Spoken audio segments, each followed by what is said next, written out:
name is Jake. Welcome to Mysterio Theater. Tonight, we'll be reading Thunder of the Gods, a series of short stories, starting with How Thor Got His Hammer. Loki made much trouble for the gods with his evil pranks and his malice, but there was one time his mischief worked for good in the end. Thor might never have owned his wonderful hammer had it not been for Loki. It came about this way.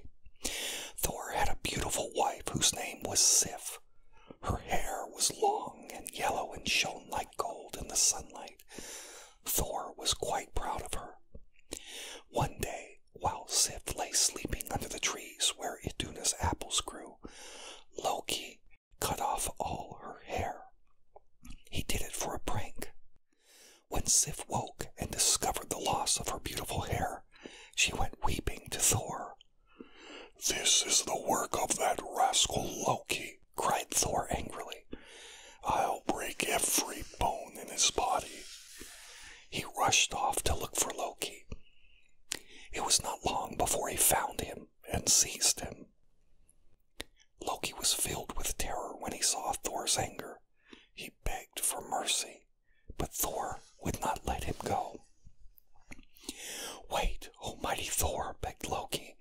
"Don't punish me, and I'll get new hair for Sif. I will find hair of real gold that will shine in the sunlight and will grow like other hair." "How will you do that?" said Thor. "I will go to the Dark Elves, the sons of Mythology, and ask them to make the hair for me," said Loki. "They can make every kind of wondrous thing." Thor gave his consent. "But remember," he cried, shaking Loki so that his teeth chattered in his head, "if you don't bring back hair that will grow like other hair, I will break every bone in your body, and it must be as long and as beautiful as Sif's own hair. Now go." Loki was only too glad to set out. The dwarves lived deep within the mountains, and he had a long journey to make. When Loki came to the dwelling place of the Dark Elves, they said that they must perform his task. They made the hair, and they made two other gifts as well. They made the spear Gungnir, which became Odin's possession, and they made the magic ship Skidbladnir. On his way home with the gifts, Loki met another dwarf named Brock. Loki was feeling pleased with himself and proud of his success. At once, he made a wager with Brock. "See what I have," cried Loki. "I'll wager my head that your brother Sindri can't make 3 gifts as precious as these." Sindri was famed among the dwarves, and Brock knew how great was his brother's skill. "I'll take that wager," said Brock. "Come with me. We will go to the smithy, and we will see what Sindri can make." Brock explained the wager to his brother, and Sindri started the fire in the forge. The flames lit up the far corners of the dwarf's cave. When it was hot enough, Sindri laid within the fire a pig's hide. He handed the bellows to Brock and told him to work them without ceasing until he should return. Then he left the cave. As soon as Sindri had gone, Loki changed himself into a huge fly. He lit upon Brock's hand and stung him, but Brock kept the bellows working and did not let go. When Sindri returned, he took the work out of the fire. It was a boar, a wild pig with mane and bristles of gold.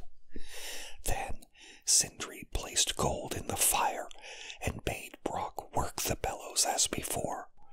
This time the fly settled on Brock's neck and stung twice as hard, but Brock did not let go of the bellows. When Sindri returned, he took out of the fire the golden ring, which is called Draupnir. For the third gift, Sindri placed iron in the fire.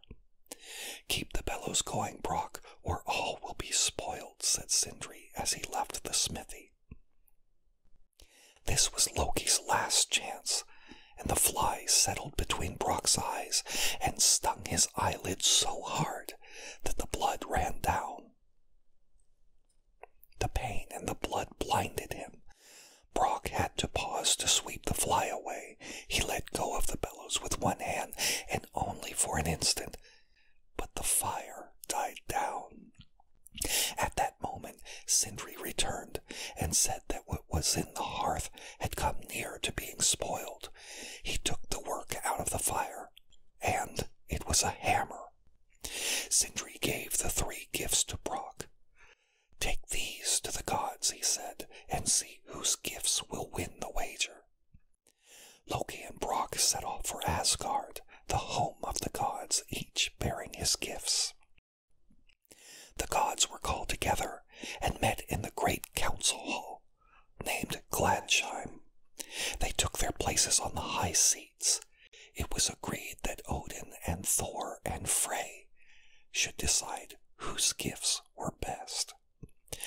Loki presented his gifts first. He gave Thor the golden hair for Sif. To Odin he gave the spear Gungnir, and to Frey the ship Skidbladnir, telling the virtues of each. As soon as it was placed upon Sif's head, the hair would grow like other hair. The spear Gungnir would never fall short of its mark, and the ship Skidbladnir would always find favoring winds, no matter what direction it was set. Yet it could be folded like a napkin and placed in Frey's pocket, if he so wished. Then Brock offered his gifts. He gave to Odin the golden ring, which is called Draupnir. "Every 9th night, 8 other rings like itself will drop from it," said Brock. He gave the boar, which was called Goldmane, to Frey. "No horse can run through the air or over the sea with such swiftness," said Brock, "and you can always find your way by the light which shines from its mane and bristles of gold, no matter how black and dark the night may be." Brock gave the hammer to Thor. "The name of the hammer is Mjolnir," he told Thor. "With it, you can strike as hard a blow as you please, and whatever comes in your way, you can hurl it as far as you like, and it will always find its mark and return to your hand. Yet if you wish, you can make the hammer small and put it in your pocket." The hammer had only one fault, though Brock did not mention that. The handle was a little short. That was because Loki had caused Brock to drop the bellows.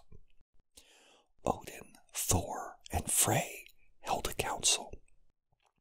They decided that Brock's gifts were best, for Thor's hammer was the most valuable gift of all. This was just the weapon the gods needed in their wars against the frost giants. The giants had better beware. Now Thor could hurl his mighty hammer at them and catch it again with his hand. Odin rose to his feet and announced to all that Brock had won the wager. Brock immediately demanded Loki's head. "What good is my head to you?" cried Loki. "I will give you a great sum of gold for a ransom. You will be the richest of all dwarves." Dwarves love gold, but Brock would have none of it, and said that Loki must keep the terms of his bargain. "Then catch me if you can," cried Loki. In an instant he was off, for he had on the shoes which would carry him through air and over water in the twinkling of an eye. Brock begged Thor to catch Loki. Thor was still angry with Loki and willing enough to do so. Thor asked Frey to lend him the boar Goldmane. He leapt on the boar's back, and away he went through the air. Before long, he had brought Loki back to Asgard. Brock was ready to cut off his head, but Loki cried, "My head, yes, but not an inch of my neck. I did not wager my neck." How could Brock cut off Loki's head without touching his neck? Brock had to let it go at that. "If I had my brothers all, I would sew your mischief-speaking lips together," he cried out in anger. No sooner had he spoken than the awl was there and of itself pierced Loki's lips. Then Brock sewed them together with a thong. Not that it troubled Loki much, for when Brock was gone, he ripped out